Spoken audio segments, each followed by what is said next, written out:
You guys seeing me backwards or forwards? Is my guitar going the wrong way?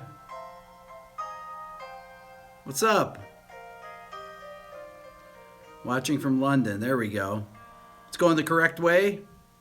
You mean as if I'm a right-handed guitar player? That's great.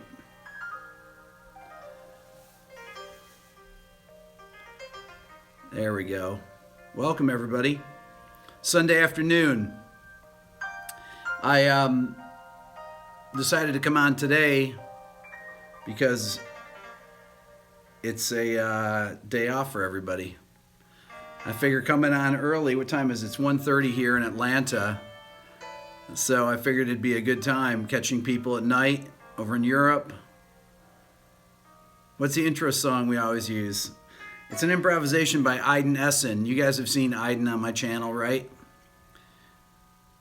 I did a little documentary on Aiden that you should all go watch if you haven't. Aiden's the greatest improviser I've ever known, period.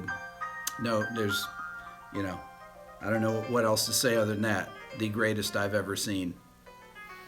You should watch the sounding off I did with Aiden too. It's fascinating. Speaking of that, got some cool new sounding off guests. I just did a podcast, my first new original content podcast with Scott Henderson the other night, which I'm going to be releasing probably tomorrow, maybe tonight, depending if I get it edited or not. I interviewed Scott the other night. You guys know Scott's playing, I'm sure. I had a lot of people request to him, and I've been a fan of Scott's for 35 years or so. And Scott is amazing. Some of the interesting things I asked him, Scott's 62. I asked him how much he practices a day. He said 12 hours still. He has a tour coming up in Europe. I got some other great guests coming on. I've got Rudy Sarzo, who is a phenomenal bass player. Any of you that know Quiet Riot or Ozzy or Whitesnake, Rudy is originally from Cuba and is a phenomenal bass player and really interesting guy. I think you're going to enjoy that sounding off. I also have Jeff Berlin coming up that I interviewed last week. I've known Jeff for a while, and that's pretty fascinating. Jeff is quite an interesting character. And I'm going to be interviewing Jordan Rudess this week from Dream Theater. And I've got a lot of other interesting ones coming up. I have about 4 or 5 in the can. I got some really great responses back from people. Pretty much anything that I've been going off the things that you guys have been suggesting, honestly. I'm just keeping a list. And people have been sending me email addresses. If any of you know any people that you should, or that I should know about, or that you are friends with somebody that you've seen on here to interview, Guthrie Govan got back to me. Guthrie's he's on tour in Australia, and he said he'd come on when he comes closer to this time zone, so probably not till next month. Jacob Collier, I reached out to Jacob, working on that. That'll happen. Let me think, who else? So Guthrie, Jeff Berlin, Rudy Sarzo, Scott Henderson. But Scott will only be on my podcast. So for those of you that don't know my podcast, go to Google Play or iTunes, and you can, I think it's on other things too. I'm not sure. I've got probably 7 podcasts up right now. Just type in Rick Beato, sounding off with Rick Beato, and it'll come up, and you can download them. So Robert Fripp, that's a great one. Tommy Manuel. You guys know how to get in touch with any of these people, feel free. I also mentioned on the last live that I was interested in, or I was thinking about coming and doing some workshops. I thought maybe one in LA, one in New York, one in London.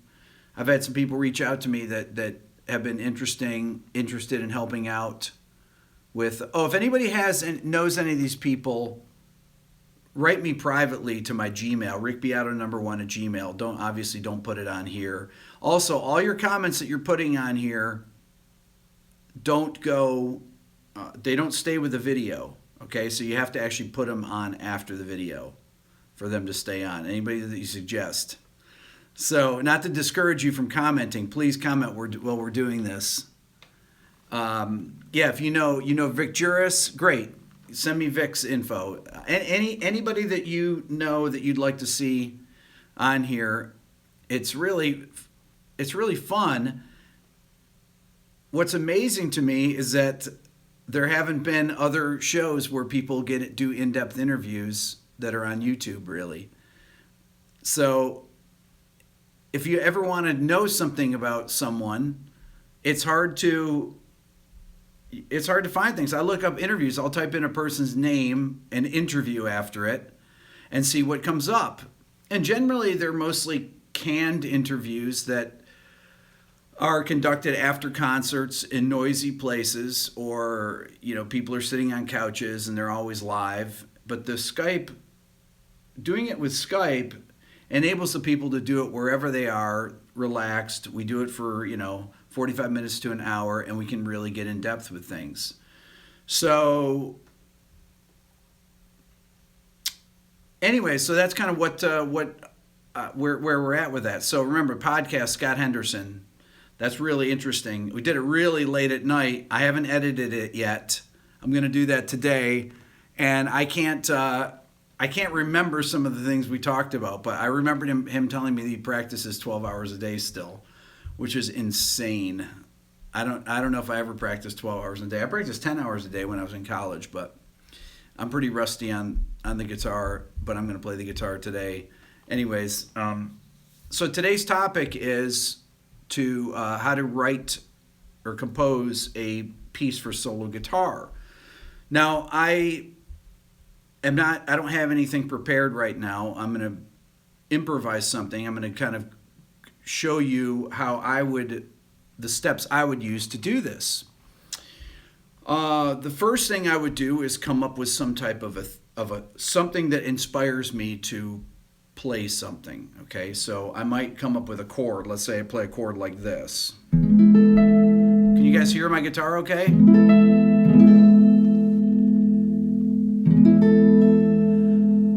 I should briefly discuss Dan Electro basses and guitars. The first time I heard, hold on, let me turn it up a little bit. Here.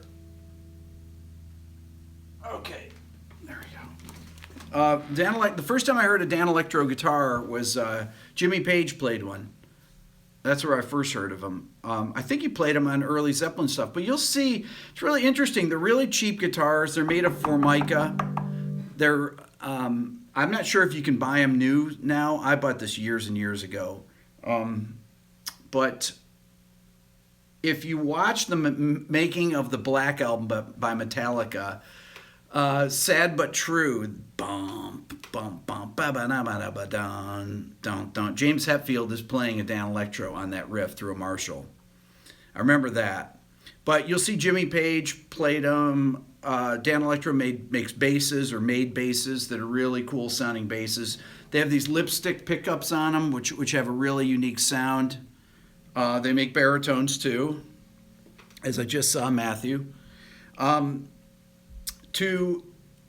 only pain with them is that to adjust the neck, you actually have to unbolt it. It's got 5 bolts there.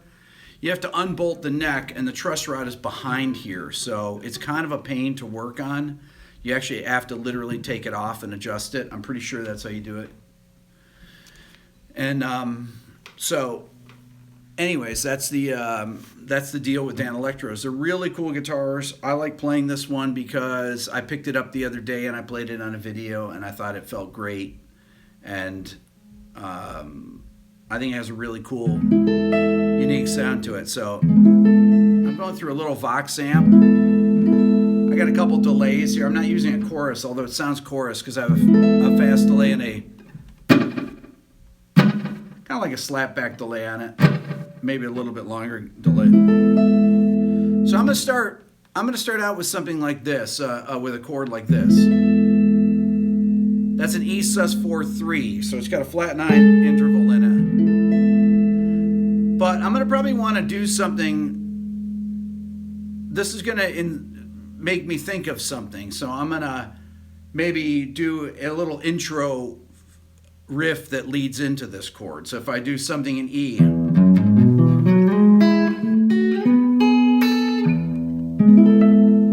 I could do something like that, or maybe I could do.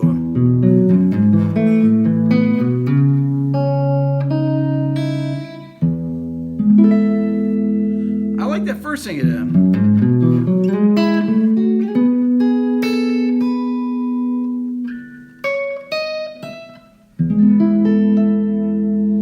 And then maybe go to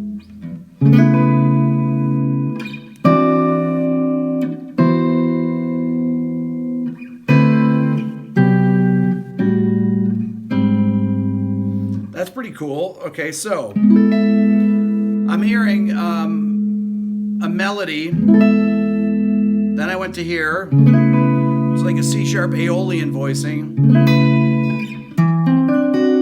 I'm thinking of voice leading. I'm thinking of intervals that are ba ba ba ba ba ba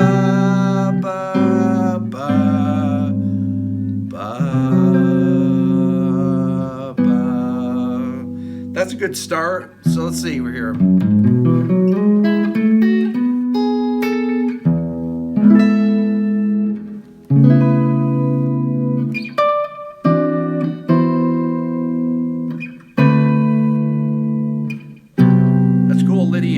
C Lydian chord.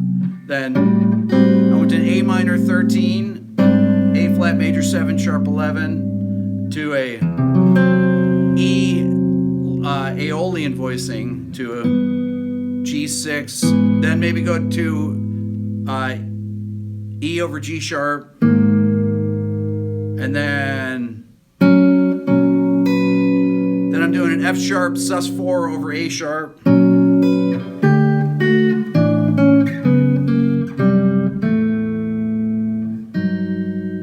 What did I do there? Okay, I am continuing my line concept from A flat major 7 sharp 11. I did A minor 13 to A flat major 7 sharp 11. Then I went to an E Aeolian voicing. Remember when E Aeolians?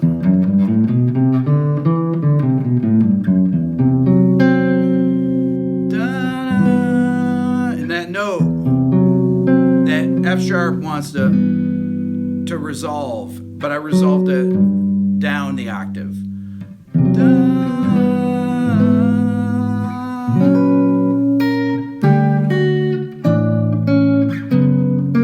that's a whole chain of suspensions there. So I'm going F sharp sus4, and I have the sus4, then I resolve it to the third, and then I go D with the open G string, so it's a D sus4-3, resolve to a D, add 9 to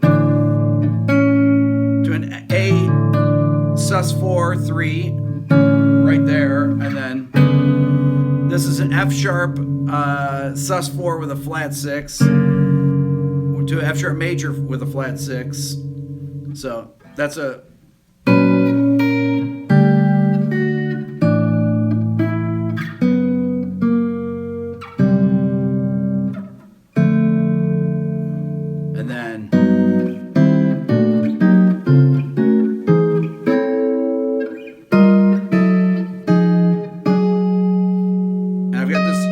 tone there, so maybe I'll go down the octave.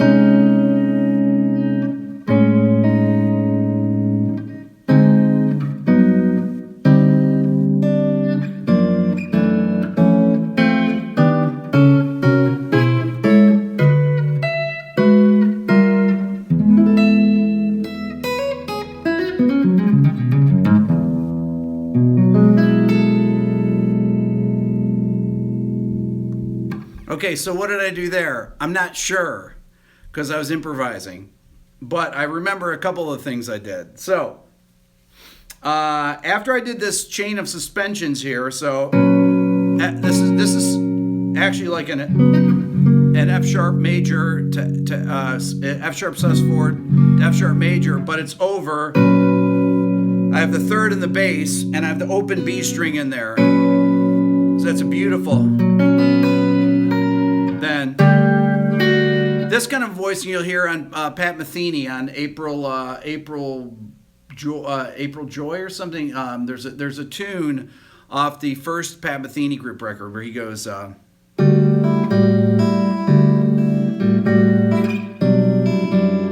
Great open string.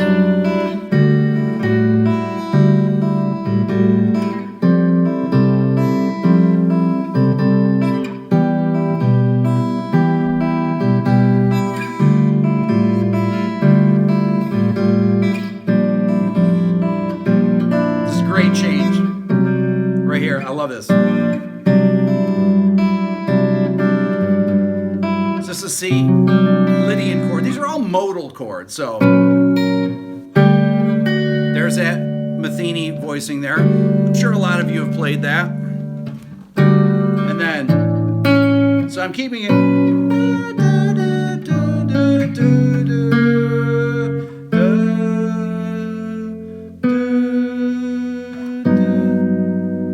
I could probably go better B go. Yeah, that has a little contrary motion there. I'm going a D7 sus4 over F sharp, okay. And then to G Lydian augmented, and then I did a.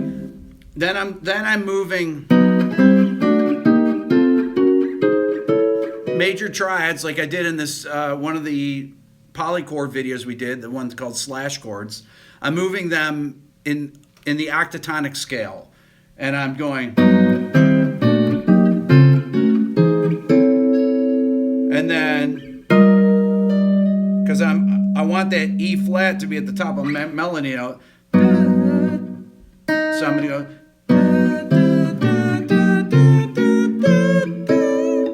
Let me see. Hold on.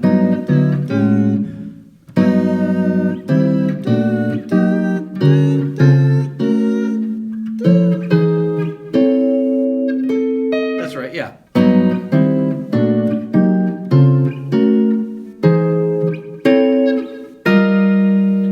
And then I hit that.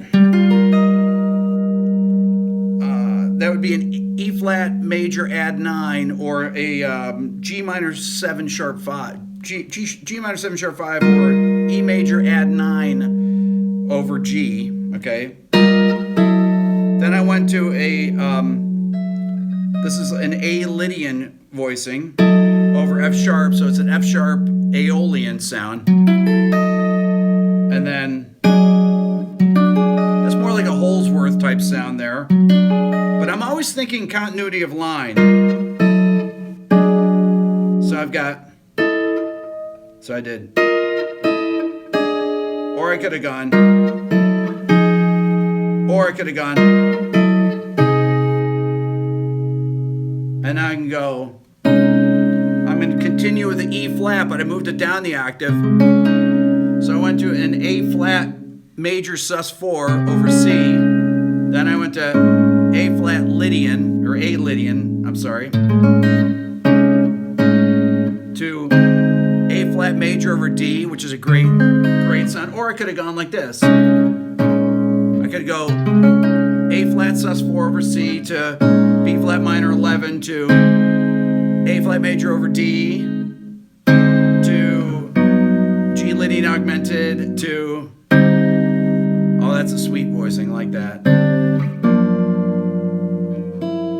Down to F sharp Lydian augmented. Then I go down to F sharp.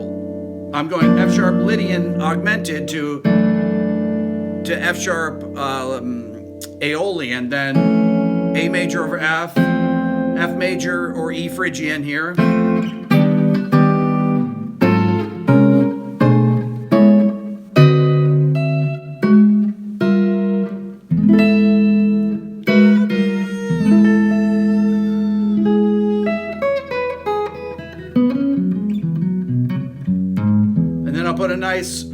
other voicing like this, which is the same voicing, different inversion of it. Check that one out. So it's a E that's hard to play. It's a Holdsworth kind of stretch. So I got E, B, F sharp, G sharp, E, A. So you got the sus4 and the third in there. You have this flat 9 interval right there, but you have that's a beautiful chord. Extremely hard to play, actually, as you can see. You got to really, what you don't want to do is you don't want to get tendonitis by playing these things. So you always ease into this. I actually took 3 Advil about 30 minutes ago because I haven't practiced very much lately, and I was like, I'm going to pick up the guitar and I'm going to play some hard voicings I know. So I'm going to take some Advil so my hand doesn't hurt. So my hand's feeling pretty good right now. But you got to warm up before you do this, especially when you're 55. So anyway, so I start out the piece here. You can use a pick if you want. So I have my opening line was this. Now that's just E major right there.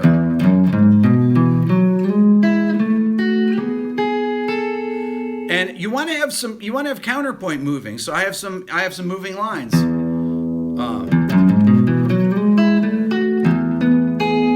hit the low E in there. These kind of voicings are great. This is like E major with a sus4 and the third together. E major over D. That's E sus4 with the third and the ninth. So it's got sus4 and sus2. That's one of my favorite chords. I love that chord. I could have done something like this.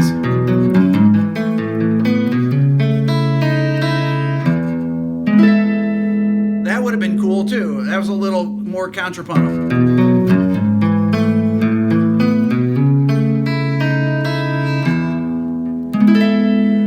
That could have been just as good of an intro too, but I like that.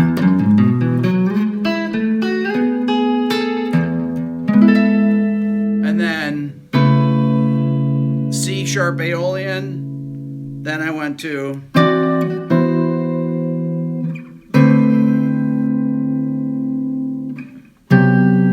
this is great here. So this voicing is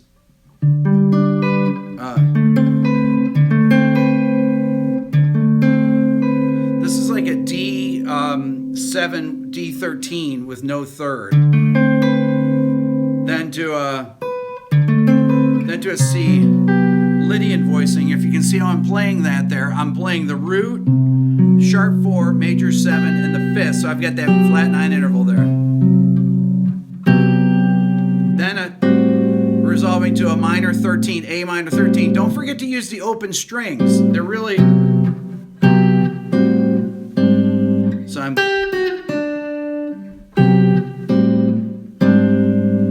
I could have gone... But I thought that I could have gone like this too. That's kind of interesting. I like that. Or I could have gone.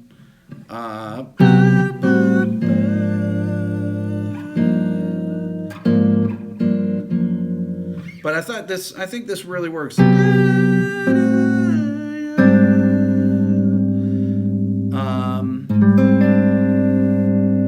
And then I forget where I went after that.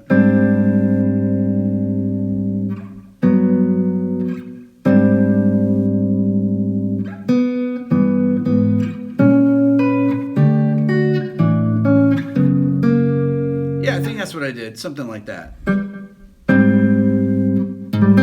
From this A flat Lydian chord, then I did.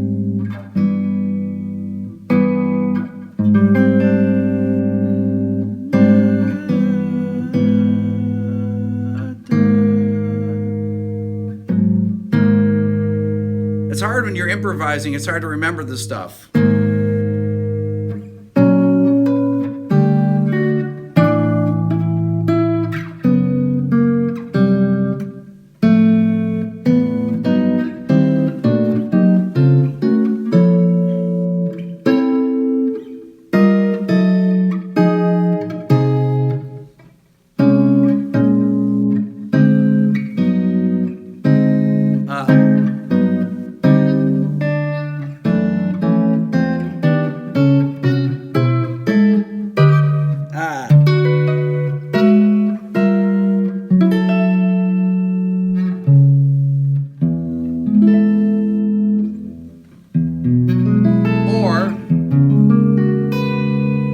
That'd be a cool one. That's a good, nice E Lydian voicing.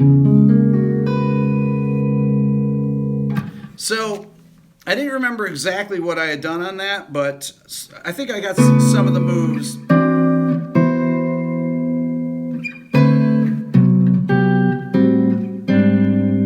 Oh, that's where I went to the E Aeolian chord. Ba, ba, ba, ba, ba, da, da, da, da. I'm sorry. Da, da, da,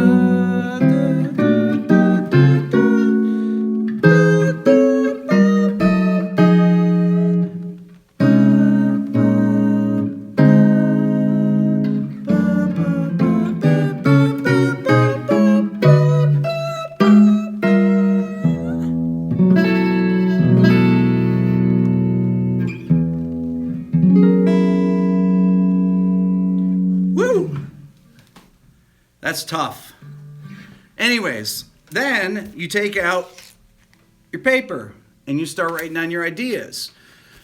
And I would start filling in. I don't have anything on here, right? So I'd write my treble clef in and I say, okay, well, what am I doing here? Okay, if I start out with this first lick, I'd write low E, E, F sharp. And I would do a quick sketch. G sharp. I'm not even going to put in note stems. I'm just writing the notes out here because this is going to be, so then it goes to B, E, and it does the same thing, 8 VA. Let's say I make this and go, so I'm going E, F sharp, G sharp, ba ba ba. So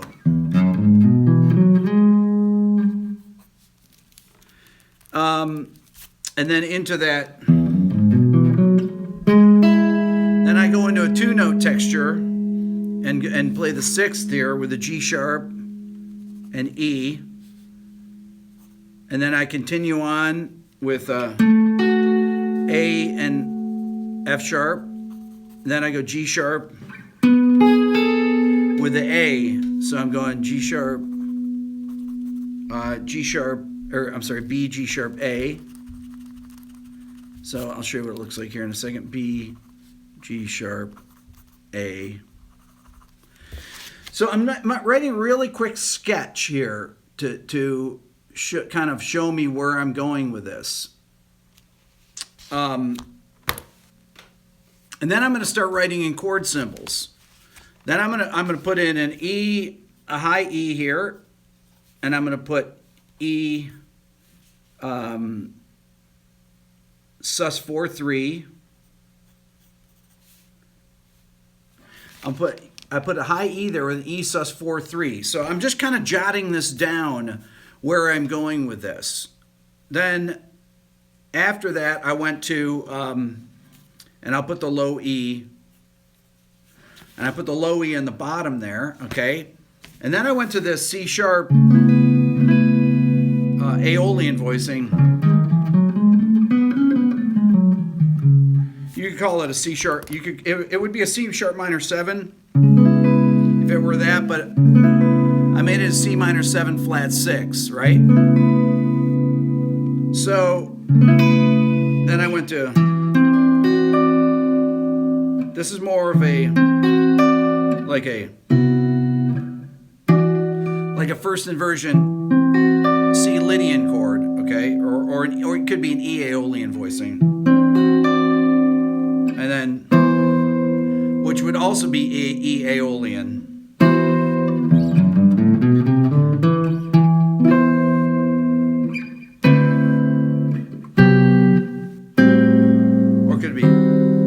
Nice. I could have gone.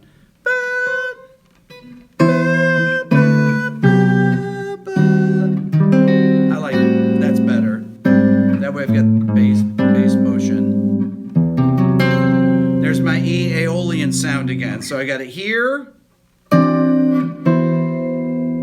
Then I go to C Lydian, which is related from the same key. A Dorian there. A minor 13. A flat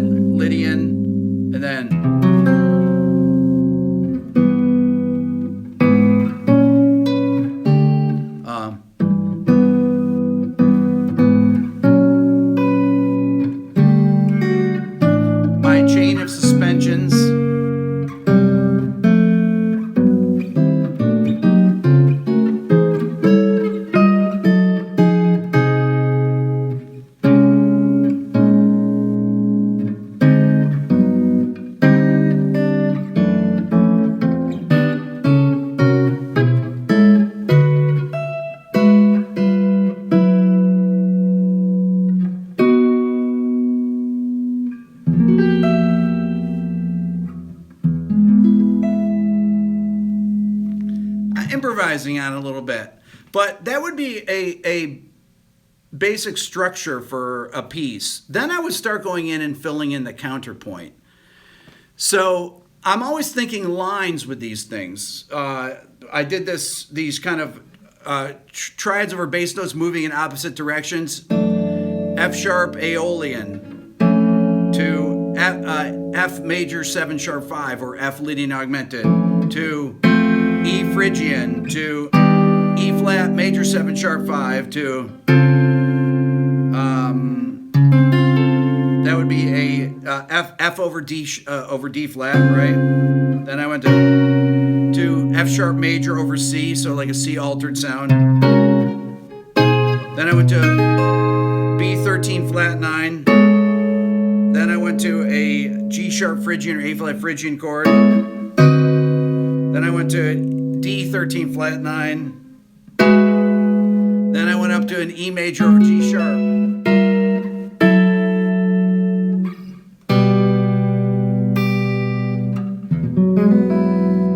I like it. Or it could be.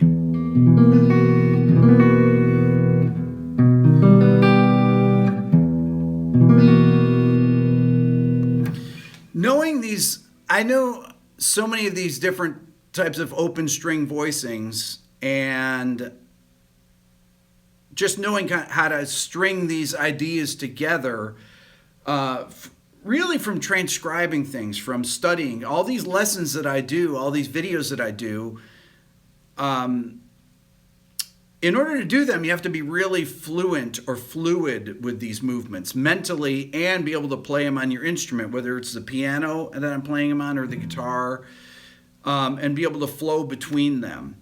I would start to fill in, once I had a general skeleton, because that seems like kind of a general skeleton of a piece, then I'd start working on some interline movement and some more single note lines in there. Okay, so if I play this chord here, if I'm going from A flat Lydian to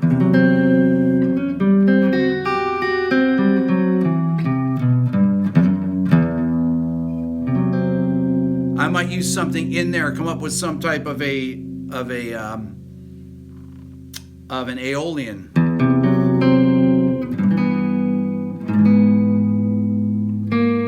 That's nice.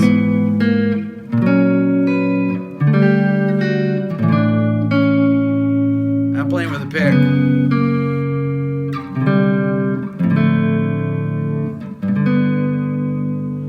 So I'm thinking counterpoint. I'm thinking the movement, the harmonic progression, to always have things, because these have multiple tension notes in them. When I go to there, that sounds really consonant. Because you could say that's just all E major, because this is the sixth chord, but kind of a fancy sixth chord. A 1 chord with a sus4 and a 3, a 6 chord with a flat 6, and then this.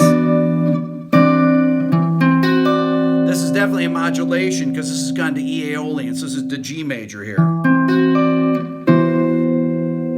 And then I went to, that's like I said, a D13 without the third.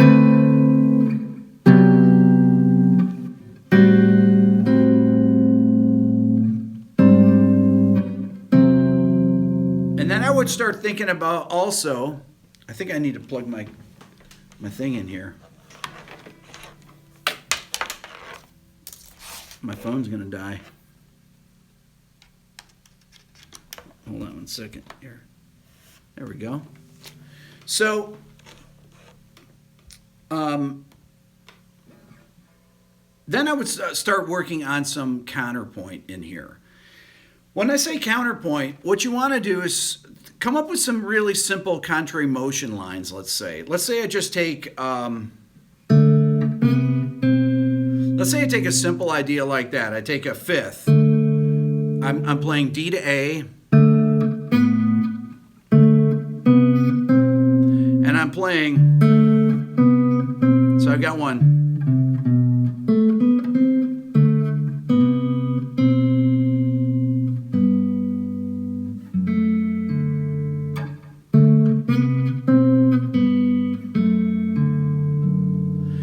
that's a very simple line right there. It's almost, it's a da, da, da, da, da. That's nice. Da, da, da, da, da, da, da, da, da. So I'm thinking melodies. Da, da, da, da, da, da, da, da, da. So, and then I've got da. I'm hearing that F sharp there, so it goes da da da da da do da da do da da. Could be. Anyways, so these are some of the thoughts that I have when I'm improvising or when I'm trying to come up with some type of solo guitar piece. What's the most beautiful progression I've ever heard? I'm not sure, really. Bach, Cantata number 54. Go listen to Glenn Gould. Type in Glenn Gould Bach. It's a black and white show. It starts out with him playing the organ. And about 9 minutes and 30 seconds in, he plays Bach's 54th Cantata with Russell Oberlin, who's a countertenor, singing along with him. And it's one of the most beautiful things I've ever heard. It's just unbelievable. It's incredibly advanced harmonically. What Bach is doing in this piece is, and Glenn Gould explains it, it's 100 years ahead of its time. It wasn't until Wagner till the opening chord is so it's E flat, F, A flat, B flat, D. So it's got, I can't really play it on guitar. Yeah.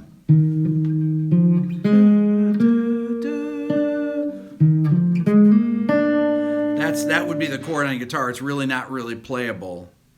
But that's one of the most beautiful pieces I've ever heard. Listen to it. Check it out. Like I said, look up Glenn Gould. That's two N's in Glenn Gould Bach. Cantata number 54. Just type in that, and it's a black and white video. It'll come up and go to about 9 minutes in it. Go and listen to what he talks about when he's talking about Bach. It's absolutely fascinating. And he talks about the harmonic language. He demonstrates the opening chord.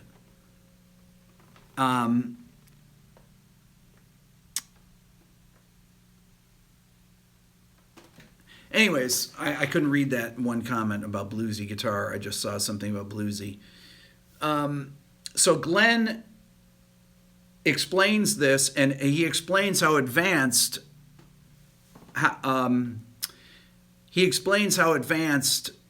this chord is. I keep seeing this negative harmony. When I have Jacob Collier on, he can explain it. That's why I haven't done it yet. Jacob can explain negative harmony for everybody. Anyways, question: How does one make a solo guitar song with a slider without it sounding bluesy? I don't know what you mean by a slider. What does that mean? A slide? You mean like a slide guitar? I'm not sure what you mean on that. Please record it. Slide guitar. Oh, hard to make it sound bluesy with a slide guitar.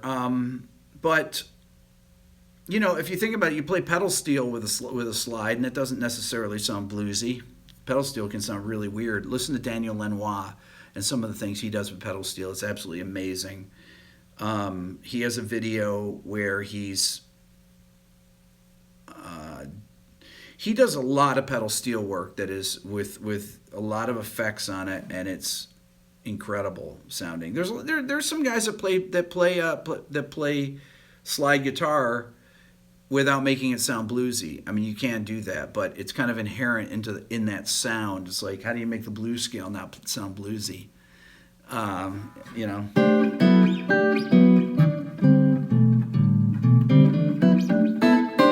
Maybe if you play it in all fourths, it doesn't sound bluesy. That still sounds bluesy.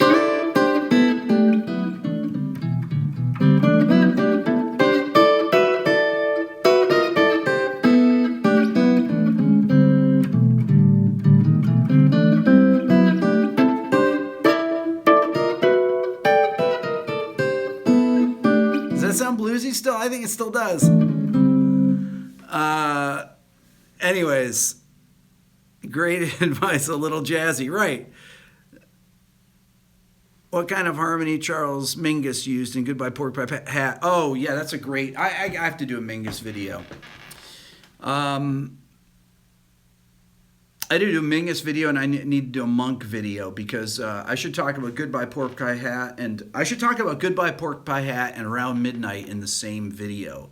That would be a great combination video there. Any other questions here on... let's see here. Graduate school film composition. What do you suggest? You want to go to graduate school? I want to go to what for film composition? What do you suggest?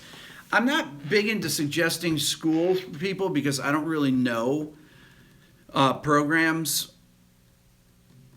You know, obviously you have Berkeley, you've got USC, there's plenty of film scoring places you can go. Most of the big film scores, if I think of people that I like, John Williams, I think, went to Juilliard. Thomas Newman went to Yale, got his master's there. But Mark Isham never went to school. James Newton Howard, I don't know where he went. Trying to think of other film scorers where they went. I don't know if Danny Elfman went to college for music. I don't think so. Speaking of that, I've been reaching out to some orchestrators. If you guys know any orchestrators,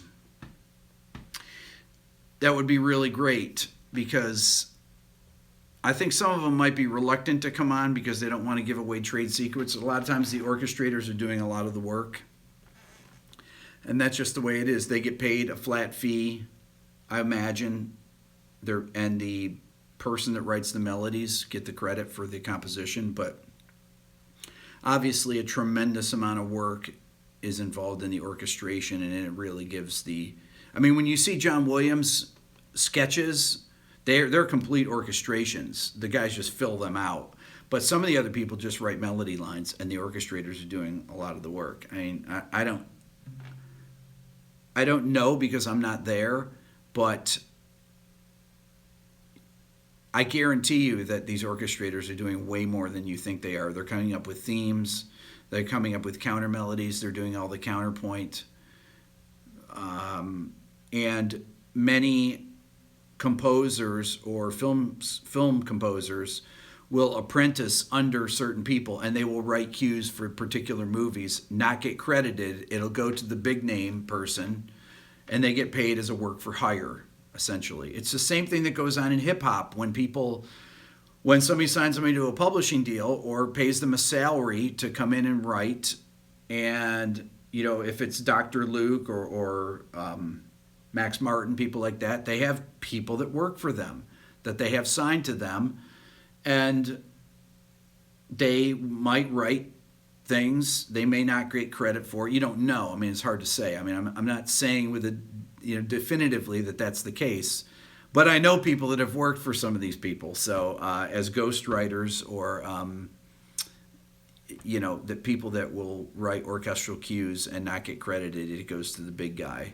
who's out there doing the schmoozing, getting the gigs. Super Lydian. Ask Jacob Collier about the Super Lydian mode.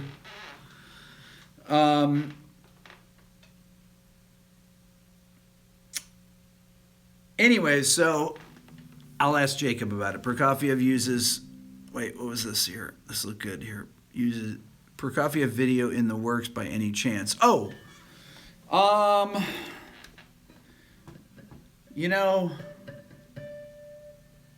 I'd love to have a Prokofiev video. I'm figuring out now the little video I did last night where I took a couple bars of a Strauss of the Don Quixote,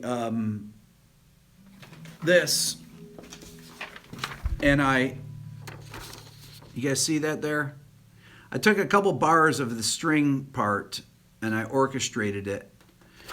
And I'm going to start doing more of that. I can get away with it if I program it myself. I can't be sure if I play the actual recording, if it's going to get censored by YouTube or not. So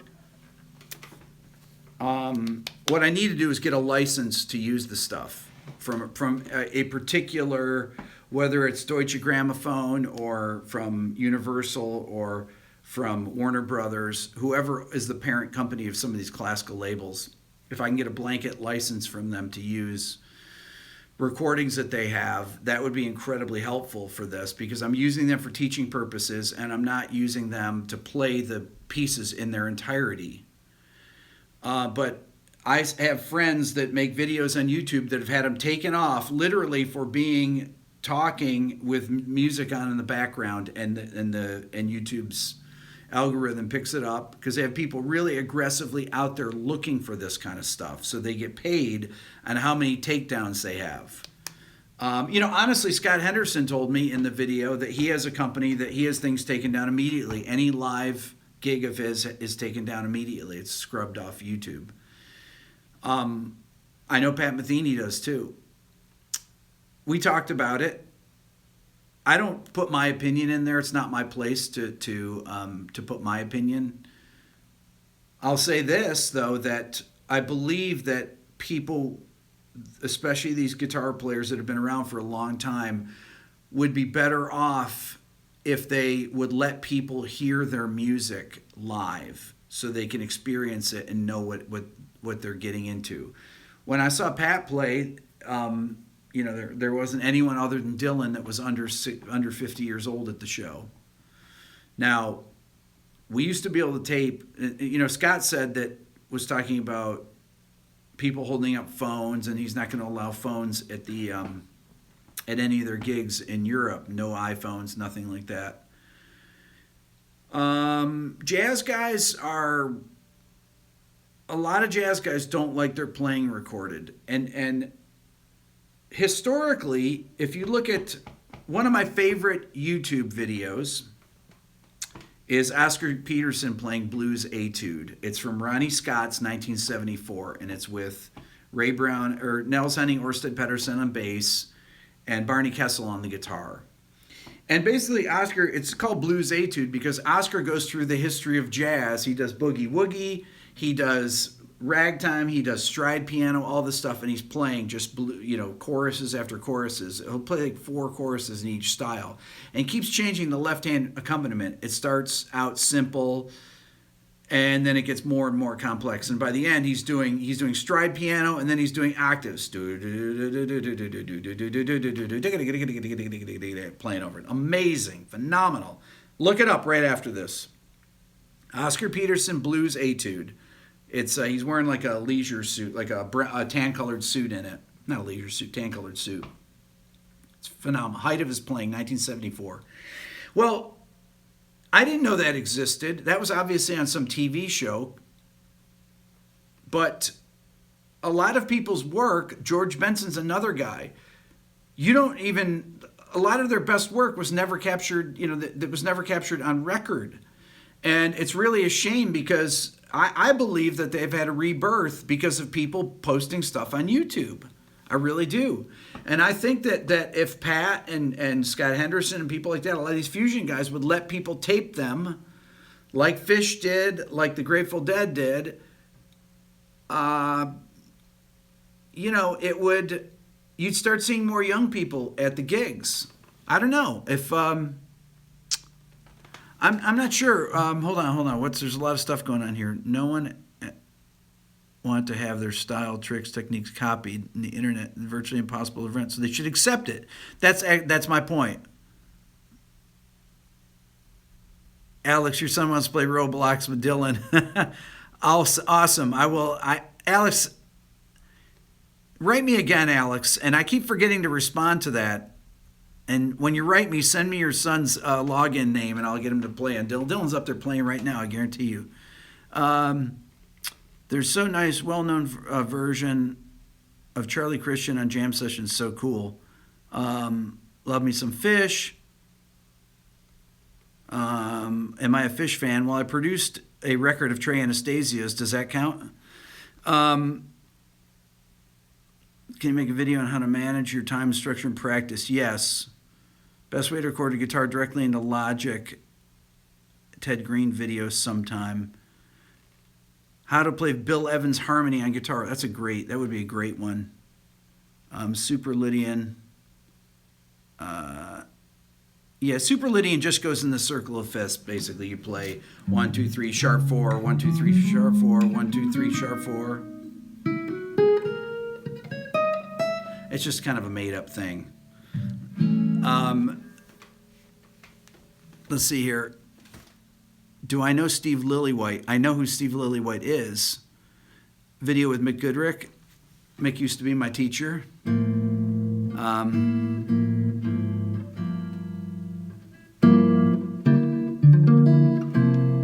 More Vi videos. Oh yeah, we got a lot of videos coming up. So, anyways,